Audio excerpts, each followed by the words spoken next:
injustice des hauts salaires, ça veut dire que vous envisagez de les encadrer ou Oui. vous parlez des salaires des dirigeants? Il faut dire une chose. D'abord, ça ne concerne pas l'immense majorité des chefs d'entreprise qui sont des gens raisonnables. Mais il y a une infime minorité qui a beaucoup choqué les Français en faisant vraiment n'importe quoi. J'ai pensé à un moment qu'on pouvait en appeler à la responsabilité. Oui, vous en avez parlé au discours de Toulon. Et ça, notamment. il faut bien dire, il y a des gens, on se demande à quoi ils réfléchissent. À quoi ils réfléchissent? Donc je vais proposer aux Français la chose suivante. Dorénavant, les rémunérations des plus hauts dirigeants devront être votées non pas par le conseil d'administration, où en général il y a beaucoup d'amis, mais par l'Assemblée générale des actionnaires. Les rémunérations des dirigeants devront être publiées dans les documents légaux que doit publier l'entreprise. Et enfin, que le comité de rémunération qui fixe la rémunération des plus hauts dirigeants y ait systématiquement un représentant des salariés. Il est normal que les salariés d'une entreprise puissent donner leur opinion sur le salaire de celui qui, tout en haut, dirige cette entreprise. J'ajoute deux derniers mots.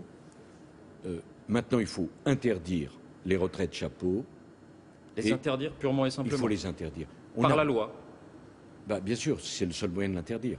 On a beaucoup augmenté la fiscalité, mais là encore, vous savez, je le dis très simplement, il y a une partie des dirigeants qui ne veulent pas comprendre que le monde d'aujourd'hui est différent, qu'il y a des choses qui choquent et qu'on ne peut pas accepter.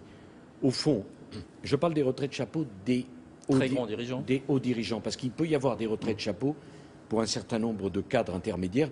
Je ne vise pas cela. Donc pour que ça soit clair, une loi pour interdire les Une retraites loi chapeau des grands dirigeants. Et les parachutes dorés. Après tout, quand on est salarié d'une entreprise, on n'a pas le droit à une retraite chapeau, on n'a pas le droit à un parachute doré.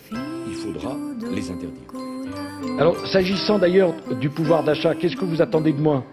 Que je vide des caisses qui sont déjà vides? Ou que je donne des ordres à des entreprises à qui j'ai pas à donner d'ordre?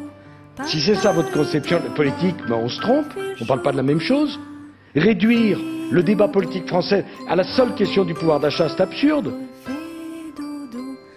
Les rémunérations des plus hauts dirigeants devront être votées non pas par le conseil d'administration, où en général il y a beaucoup d'amis, mais par l'Assemblée générale des actionnaires. Les rémunérations des dirigeants devront être publiées dans les documents légaux que doit publier l'entreprise. Et enfin, que le comité de rémunération qui fixe la rémunération des plus hauts dirigeants y ait systématiquement un représentant des salariés. Il est normal que les salariés d'une entreprise puissent donner leur opinion sur le salaire de celui qui, tout en haut, dirige cette entreprise. J'ajoute deux derniers mots. Maintenant, il faut interdire les retraites chapeau. Les interdire purement et simplement? Il faut les interdire. Par la loi? Bien sûr, c'est le seul moyen de l'interdire.